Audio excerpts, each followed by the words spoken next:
자, 설교 제목 같이 한번 읽어볼까요? 시작.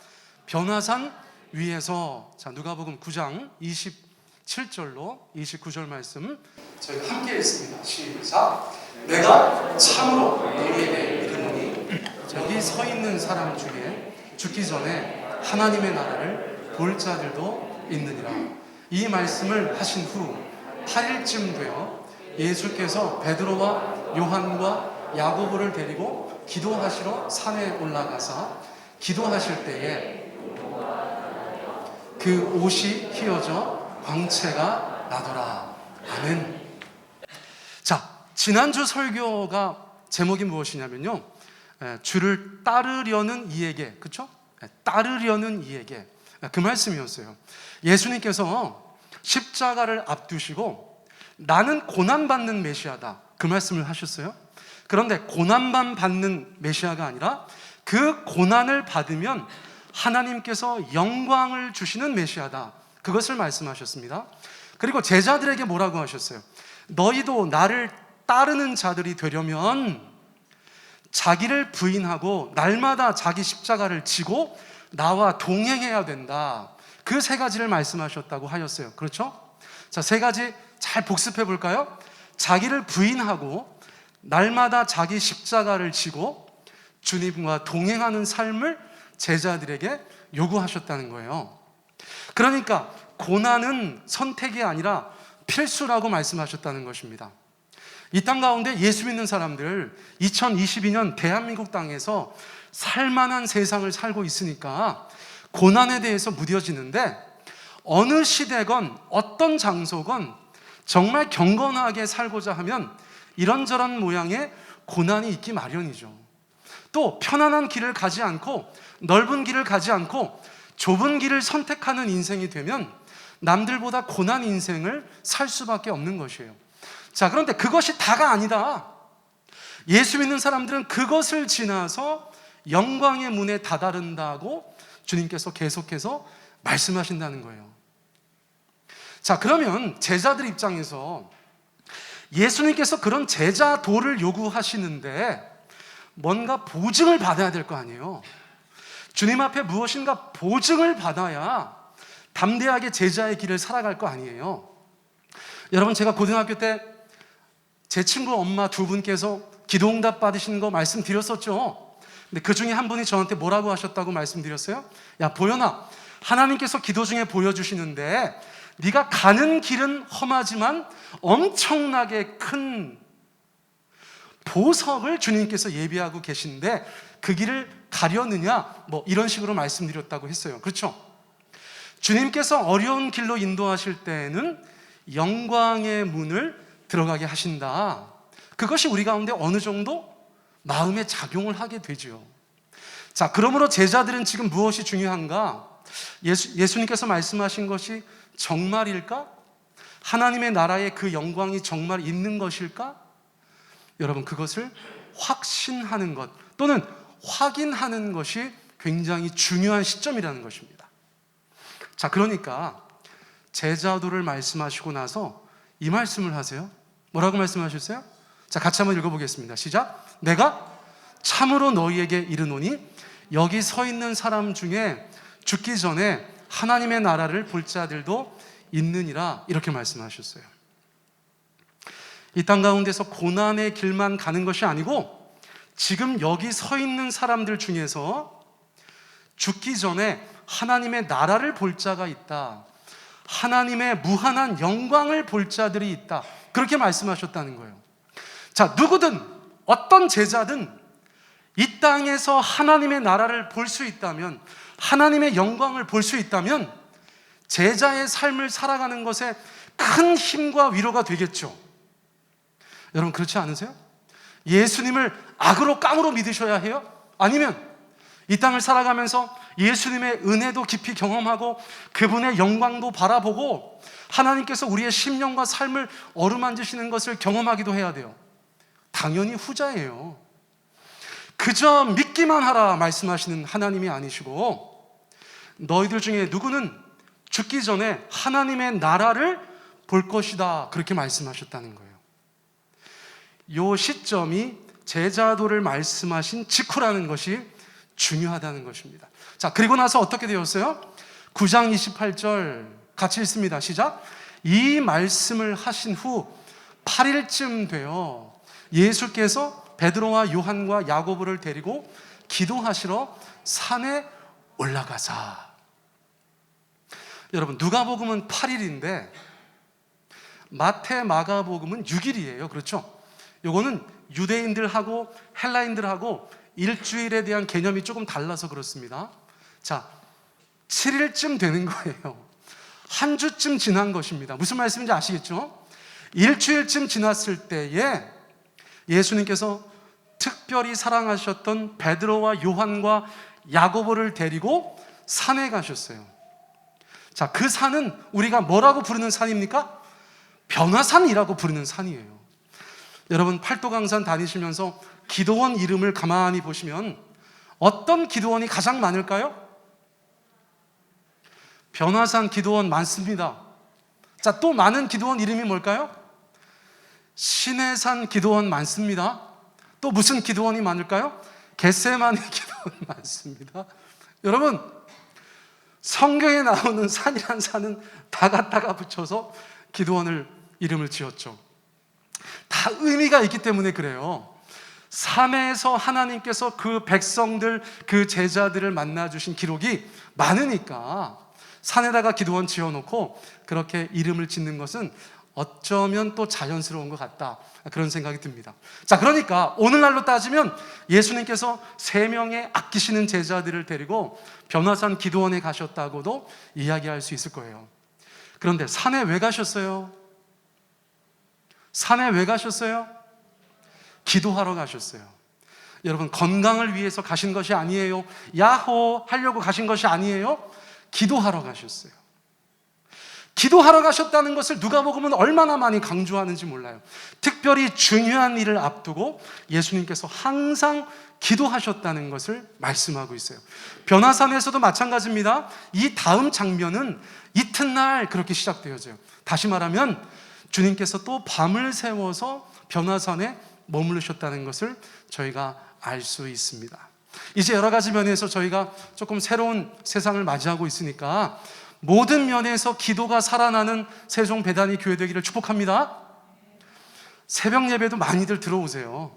여러분, 온라인이니까 어렵지 않아요. 여러분, 그냥 클릭하시면 들어오실 수 있어요. 아시겠죠? 클릭하시고 주무셔도 전 몰라요. 그러니까 클릭이라도 하세요. 그 숫자가 그래도 힘이 될 때가 있어. 어린이날 시험 들 뻔했잖아요. 아니, 어린이날인데 왜 기도를 안 해? 자, 어쨌거나 여러분, 우리가 기도해야 되는 줄 믿습니다. 예수님 보세요. 중요할 때마다 기도하러 가셨습니다. 얼마나 은혜가 되는지 모르겠어요. 자, 그때 제자들이 본 것이 있고 들은 것이 있어요. 자, 무엇을 보았습니까? 누가복음 9장 29절 우리 같이 읽습니다. 시작. 기도하실 때에 용모가 변화되어 그 옷이 휘어져 광채가 나더라. 일주일 전에 무슨 말씀하셨어요? 너희 중에서 죽기 전에 하나님의 나라를 볼 자들이 있을 것이다. 하나님의 영광을 볼 자들이 있을 것이다. 내가 고난만 받는 메시아가 아니라 주님께서 내게 영광도 주시는 메시아인 것을 너네가 확인할 때가 있을 것이다. 그 장면을 보는 것만으로도 너희에게도 큰 믿음이 도전이 되고 힘과 위로가 될 것을 경험하는 자들이 있을 것이다. 그렇게 말씀하셨었죠. 그런데 변화산에서 예수님께서 뭐 하실 때? 기도하실 때. 우리 예수님 큐티하실 때, 그쵸? 우리 예수님 찬송하실 때, 우리 예수님 기도하시고 말씀을 묵상하실 때, 주님 앞에 예배하며 기도하실 때 천상의 모습으로 변화가 되셨다는 거예요. 이거는 예수님께서 자신의 능력을 자랑하시려고 하시는 것이 아닙니다. 제자들에게 그것을 보여주시려고 하시는 거예요. 하늘의 영광을, 천상의 모습을, 예수님의 본래의 형체를 그들 가운데 보여주시기 위해서 변화되셨다는 것이요. 입고 있던 옷이 감당을 못해. 여러분, 예수님께서 해처럼 밝게 빛나시는 거예요. 여러분, 우리의 본체가 해처럼 밝게 빛나면 제가 입고 있는 옷은 어떤 옷으로 보일까요?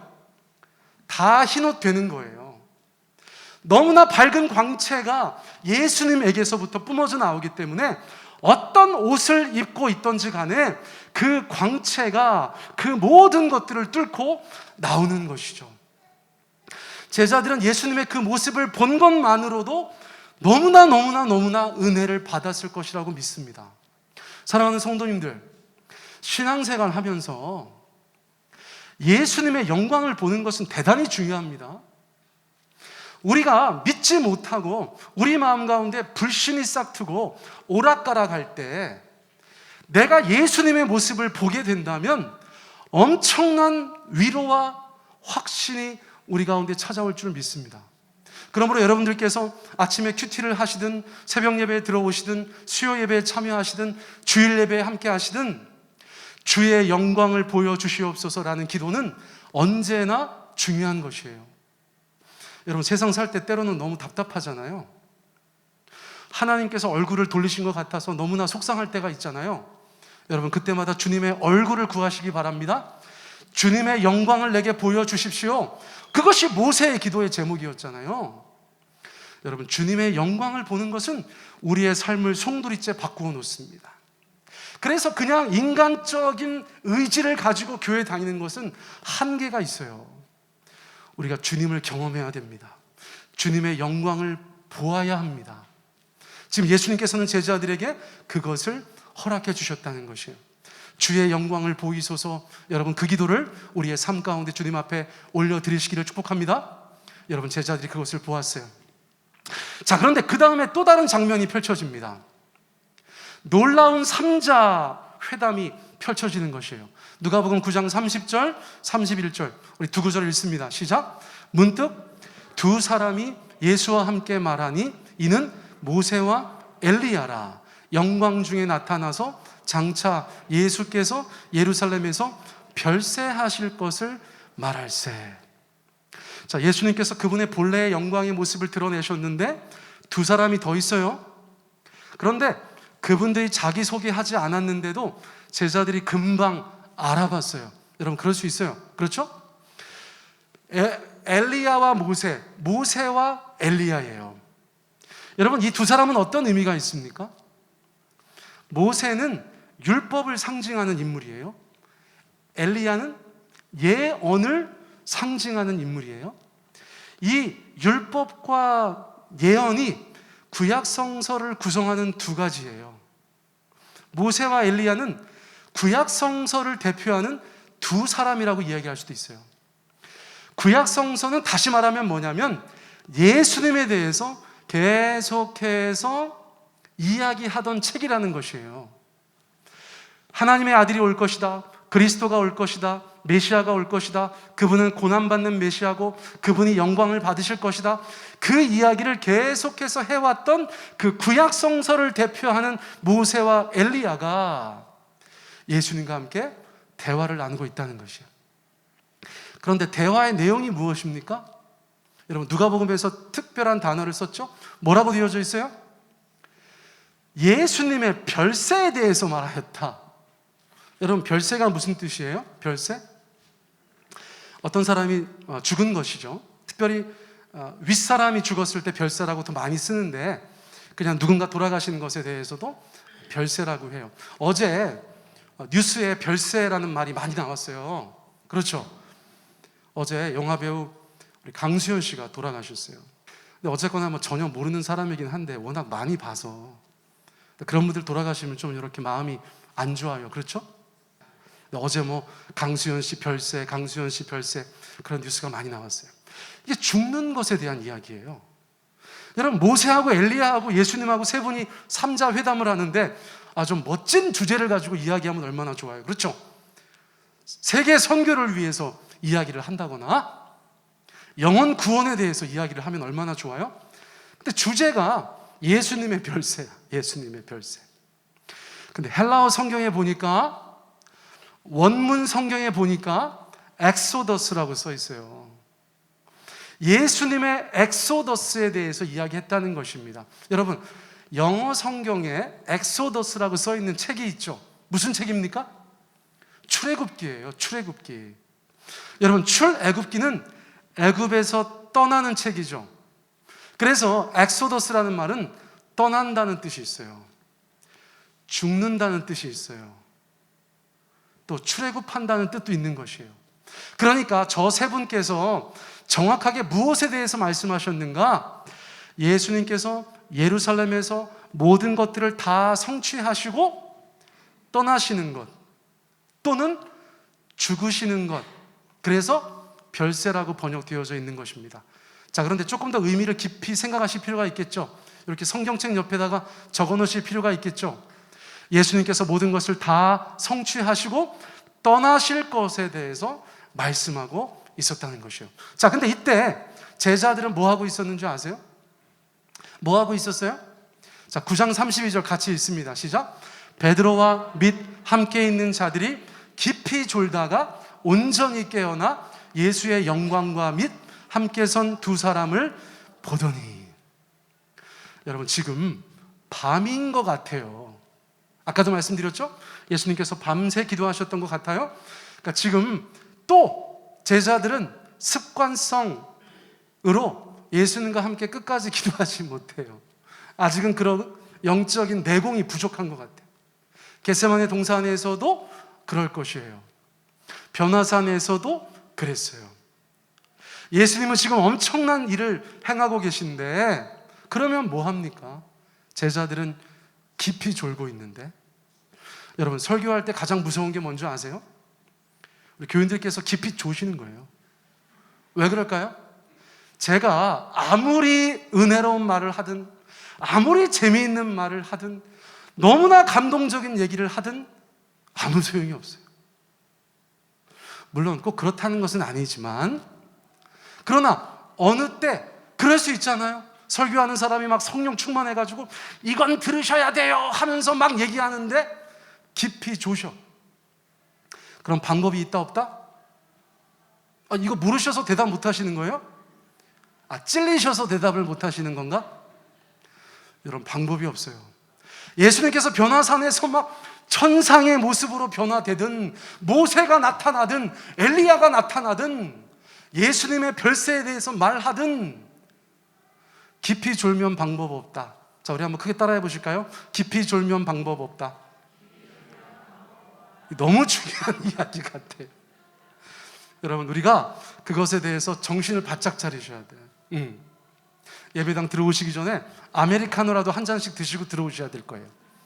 그래서 우리가 주님께서 어떤 말씀을 어느 설교를 통해서 은혜 주실지 모르니까 여러분, 저희가 정신을 바짝 차리고 하나님의 말씀을 들어야 되는 줄 믿습니다. 너무나 다행스러운 것은 무엇입니까? 제자들이 깊이 졸다가 깊이 주무신 게 아니라 깊이 졸다가 깨어났는데 어떻게 깨어났어요?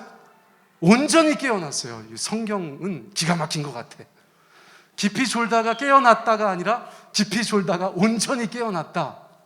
여러분, 자고 있는데 막 하나님께서 영광의 빛을 비추어 주시고 모세와 엘리야와 예수님께서 별세에 대해서 막 얘기하는 게 들리니까 베드로와 요한과 야고보가 깊이 졸다가 뭐가 이렇게 밝아, 뭐가 이렇게 시끄러워 하면서 눈을 떴는데 그 변화산에서 펼쳐진 엄청난 천상의 장면 때문에 온전히 깨어난 거죠. 그렇죠?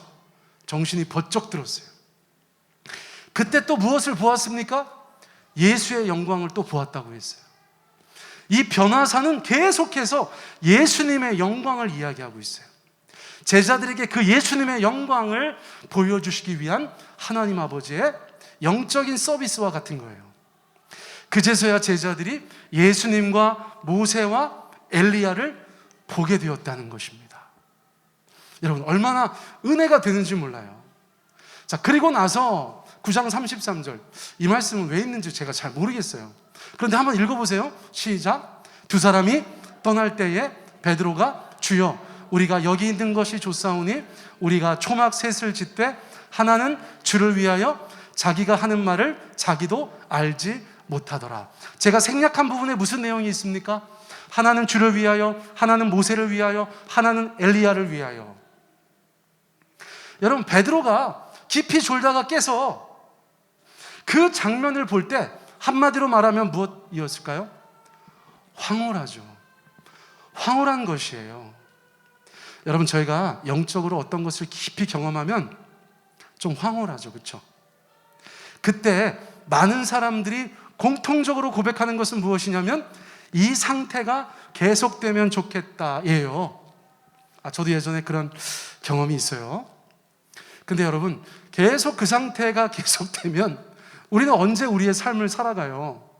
예수님께서 변화산 다음에 어떻게 하셨어요? 다시 그들의 삶의 자리로 제자들을 인도하셨어요. 변화산에 계속 머물러 있게 하지 않으세요. 그것은 우리의 삶에 큰 도움이 되지 않아요. 우리가 그냥 은혜 받고 황홀경에 빠져 있으려고 하는 것이 아니기 때문에 그래요. 우리는 주님을 경험하고 다시 우리의 삶의 자리로 내려와서 하나님의 사람으로 살아가야 되는 사람들이기 때문에 그 황홀경에만 머무르게 하지 않으십니다. 그런데 여러분, 어떤 분들은 진짜 그것만 계속 추구하는 분들이 있어요. 여러분, 주변에서 한번 가만히 보세요. 그런 황홀경을 계속해서 추구하는 것은 절대로 건강한 신앙이 아닙니다. 우리는 왔다 갔다 하는 존재여야 하는 줄 믿습니다. 기도하다가 은혜 받고 다시 삶의 자리로 돌아오고, 말씀 보다가 은혜 받고 다시 삶의 자리로 돌아오고, 주님의 영광을 경험하기도 하고 다시 우리의 삶의 자리로 돌아와야 하는 그런 성도들인 줄 믿습니다. 여러분, 그러니까 그 두 가지 어떤 것도 포기하시면 안 돼요.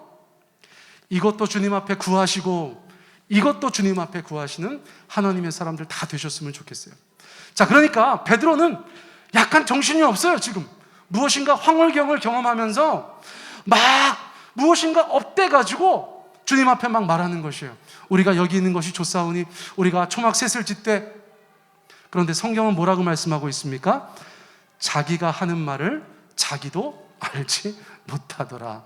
그런 말을 저희 가운데 해주고 있어요. 여러분, 예수님께서는 그런 자리에만 머물러 있는 것을 절대 기뻐하지 않으신다. 우리의 삶의 자리로 돌아가는 것을 원하신다. 여러분, 그것을 한번 말씀드리고 싶어요. 자, 그리고 나서 제자들이 들은 것이 있습니다. 아까는 본 것이 있었죠. 이제는 들은 것이 있어요. 누가복음 9장 34절 35절 우리 같이 한번 읽어볼까요? 시작. 이 말 할 즈음에 구름이 와서 그들을 덮는지라. 그들이 무서워하더니 구름 속에서 소리가 나서 이는 나의 아들 곧 택함을 받은 자니 너희는 그의 말을 들으라. 여러분, 저희가 보고 듣는 것이 굉장히 중요하잖아요. 우리가 삶 가운데서 경험하는 것들 중에서 거의 대부분은 보는 것, 듣는 것이에요. 근데 변화산에서는 보는 것도 있었고 듣는 것도 있었다는 것이에요. 자, 무엇을 들었습니까? 여러분, 하나님의 음성을 들었어요. 하나님의 말씀을 들었어요. 그런데 어떤 상황에서요? 구름이 와서. 구약성서나 신약성서에서 구름은 하나님의 임재를 상징하는 것입니다. 하나님께서 그곳에 계시다는 것을 상징하는 것이 구름이었어요. 그렇죠. 그러므로 구름이 와서 그들을 덮고 나서 음성이 들렸다는 것은 하나님의 음성이었다는 것을 저희 가운데 말씀해 주는 것이에요. 자, 그런데 하나님께서 제자들 가운데 무엇이라고 말씀하셨는가? 내용이 중요하겠죠? 첫째, 이는 나의 아들이다. 이는 나의 아들이다. 예수님 침례받고 세례받고 물에서 올라오실 때 똑같은 음성이 들렸었죠. 내가 사랑하는 아들이다. 그 음성이 들렸었어요. 그런데 여기서는 제자들도 그 음성을 다시 들어요. 나의 아들 곧 택함을 받은 자니, 나의 종이니 그리스도니 메시아니 너희는 그의 말을 들으라. 이런 음성이 있었다는 것이요. 자, 그런데 그의 말을 들으라는 한국말로는 느낌이 조금 이해가 되지 않지만 원문 성경에 보면, 원어 성경에 보면 계속해서 그의 말을 들으라는 뜻이에요. 계속해서 그의 말을 들으라는 뜻이에요. 변화산에서만 예수님 말씀 들으라는 것이 아니고 계속해서 예수님의 말씀을 들으라. 그렇게 말씀하셨다는 거예요. 여러분, 제자들은 어떤 예수님의 말씀을 들어야 합니까? 고난받는 그리스도, 영광 받을 그리스도. 그렇죠? 제자들이 지금 온전히 믿지 못하고 있는 그 예수님의 말씀을 그들은 들어야 하는 것이에요. 또 십자가를 지는 그리스도, 부활하실 그리스도, 그 모든 그리스도의 말씀에 대해서 제자들은 계속해서 들어야 하는 것이죠. 여러분, 이 말씀은 우리에게도 적용되는 줄 믿습니다. 여러분, 예수님께서 어떤 분이세요? 하나님의 아들이십니다. 아멘. 아멘으로 화답해 보실까요? 예수님께서는 하나님의 아들이십니다. 아멘. 예수님은 하나님께서 우리 위에 보내주신 그리스도 메시아십니다. 아멘. 그러므로 우리는 어떻게 해야 되죠? 계속해서 그의 말씀을 들어야 하는 줄 믿습니다. 과거에 들었었어. 할렐루야, 감사합니다. 지금 듣고 있어. 할렐루야, 감사합니다. 그렇다면 앞으로도 계속해서 하나님의 말씀을 듣고 순종하는 그런 인생들이 되셔야 하는 줄 믿습니다. 자, 베드로는 변화산 사건의 한 복판에 있었던 베드로는 훗날 베드로 후서를 쓰면서 이날을 추억해요. 베드로 후서 1장 17절 18절 우리 같이 한번 읽습니다. 시작. 지극히 큰 영광 중에서 이러한 소리가 나기를 이는 내 사랑하는 아들이요 내 기뻐하는 자라 하실 때에 그가 하나님 아버지께 존귀와 영광을 받으셨느니라. 이 소리는 우리가 그와 함께 거룩한 산에 있을 때에 하늘로부터 난 것을 들은 것이라. 여러분, 베드로가 변화산을 추억했다는 거 아셨어요? 베드로는 예수님께서 고난을 이야기하실 때 그것이 100% 이해가 되지 않았던 제자예요. 그런데 예수님께서 영광 받으실 것이다 이야기하니까 그것도 100% 이해가 되지 않았던 제자였어요. 그러니까 예수님께서 그 제자를 데리고 변화산에 가셔서 고난의 삶을 살면, 제자의 삶을 살면 하나님께서 이렇게 영광스러운 것들도 허락하신다는 것을 보게 됐고 듣게 됐고, 그 후에 어떻게 되셨어요? 여러 가지 우여곡절이 있었지만 베드로는 대표 제자가 되었죠. 여러분, 베드로는 대표 제자가 되었어요. 그가 보고 그가 들은 것을 통해서 나는 고난받아도 돼. 왜? 하나님께서 예비하신 영광이 있기 때문에 나는 고난의 길을 갈 거야. 그리고 그 길을 간 사람이 되었다는 것이에요. 그리고 세월이 지나서 변화산을 추억하면서 이렇게 얘기한 것이에요. 지극히 큰 영광 중에서, 변화산은 온통 영광의 이야기예요. 지극히 큰 영광 중에서 이러한 소리가 나기를 이는 내 사랑하는 아들이요 내 기뻐하는 자라 하실 때에 예수님께서 하나님 아버지께 존귀와 영광을 받으시는 것을 베드로는 보고 들었다는 것이에요. 이 소리는 우리가 그와 함께 거룩한 산에 있을 때에 하늘로부터 난 것을 들은 것이라. 사랑하는 성도님들, 베드로에게 있어서 예수님과 함께 했던 많은 사건들은 굉장히 중요한 것이지만 세월이 지나서도 그가 추억하는 것은 변화산이었어요. 너무나 힘들고 어렵고 때로는 답답하고 그런 삶을 살아가는 것에 변화산에서 보고 들은 것은 언제나 베드로를 지탱해 주었던 것이에요. 내가 어떤 삶을 지금 살든, 내가 지금 어떤 시간들을 보내든, 내가 하나님의 사람으로서 때로는 힘들고 어려운 길을 가든 결국은 주님께서 내게 허락할 것은 이 고난 뒤에 영광이다라는 것을 끝까지 믿을 수 있었던 사건이기 때문이에요. 사랑하는 성도님들, 인생은 꽃길만 걷는 것이 아니라고 늘 말씀드려요. 우리가 성도로서 결단하고 살아갈 때 고난도 있을 것이에요.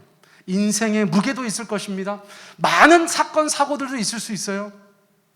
그런데 우리가 그럼에도 불구하고 좁은 길을 가는 것은, 예수 믿는 사람의 길을 가는 것은 이 모든 일이 지나고 나서 주께서 우리 가운데 약속하신 영광의 놀라운 길이, 그 보상이 있기 때문이다. 여러분, 그것을 오늘 말씀을 통해서 다시 한번 강조합니다. 마지막 슬라이드입니다. 우리 같이 한번 읽어볼까요? 고린도전서 15장 58절입니다. 시작.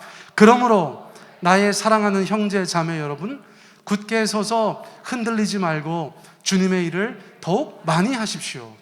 여러분이 아는 대로 여러분의 수고가 주님 안에서 헛되지 않습니다. 이 시간 우리가 주님 앞에 기도하기 원해요. 여러분 기도하실 때에 여러분 각자 하나님의 영광을 보고 듣게 하여 주십시오라고 그렇게 기도했으면 좋겠어요. 제자의 길을 가는 우리에게 어떤 어려움이 있을지라도 그 너머에 약속하신 하나님의 그 영광을 저희가 믿고 나아갈 수 있게 주여 보고 듣게 하여 주십시오. 세월이 지나서 내가 성도의 삶을 살아낼 수 있었던 것은 나의 그 변화산에서의 경험 때문이었다. 여러분 그렇게 고백할 만한 일들이 우리의 삶 가운데 있기를 여러분 기도하셨으면 좋겠어요. 이 시간 함께 나눈 말씀 가지고 우리 기도 제목 삼아서 2, 3분 정도 우리 함께 기도하겠습니다. 함께 기도합니다. 사랑해 주님 감사합니다. 오늘 저희 가운데 주신 말씀을 저희들이 기억하기 원합니다. 하나님 아버지 한 사람 한 사람 하나님의 은혜 가운데서 아버지 자신만의 변화산을 온전히 경험할 수 있도록 주께서 역사하여 주시기를 간절히